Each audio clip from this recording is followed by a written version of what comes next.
Hello guys, welcome back to my channel. তোমরা কেমন আছো? ভালোই আছো আশা করছি। আজকে সরস্বতী পূজার জন্য আমার মেয়ের হাতে খড়ি দেওয়ার জন্য দেখো আমার মেয়ে সকাল সকাল উঠে গেছে, আর উঠে ওকে আমি স্নান করিয়ে রেডি করাচ্ছি। তো ওই আগেই নিজে ক্রিমটা মেখে নিচ্ছে, তো আমি বললাম যে দাঁড়া আমি মাখিয়ে দিচ্ছি। তো তারপরে ও হতভম্ব হয়ে গেছে। দিয়ে এই যে ক্রিমটা মাখাতে যাব, তো তার আগে ও নিজেই ডলে নিচ্ছে। মানে কি বলবো আর।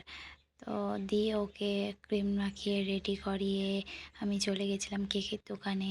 মানে হাতে খড়ি দেওয়ার জন্য একটু ইচ্ছা ছিল যে একটু কেক কাটিং করাবো ওকে।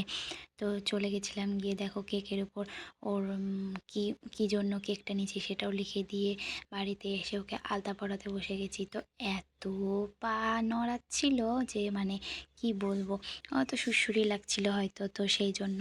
তো দেখো আমি আলতাটা পরাচ্ছি।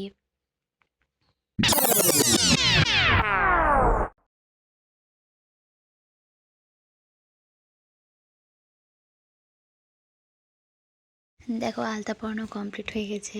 আমার মেয়ে একটু হতভম্ব হয়ে গেছে। তো এং করে হ্যাঁ, তুমি কি পড়ছো বাবা? কি পড়ছো? কি পড়লা তুমি? বলো আলতা। আর তারপর ওকে শাড়ি পরাতে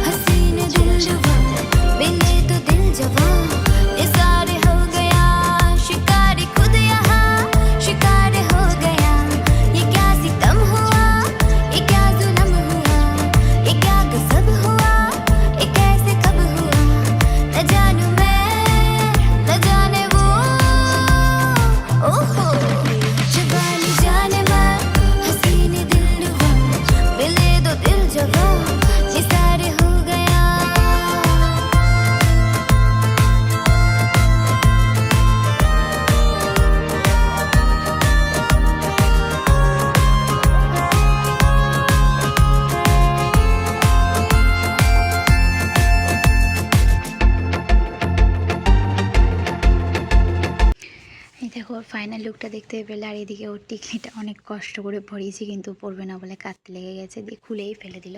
তো দেখো হাতে খড়ির জন্য আমি একটা স্লেট আর 5 রকম ফল ফুল এইসব নিয়ে নিয়েছিলাম।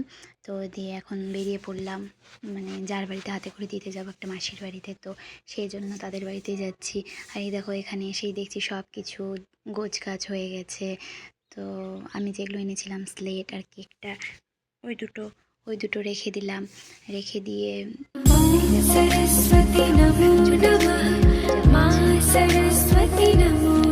আর এই দেখো আমার মাম্মাম কি সুন্দর হাতে খড়ি দিতে বসে গেছে, অ লিখে নিচ্ছে। তো হাতে খড়ি দেওয়া কমপ্লিট হয়ে গেল। দিয়ে এখন আরতি হচ্ছে।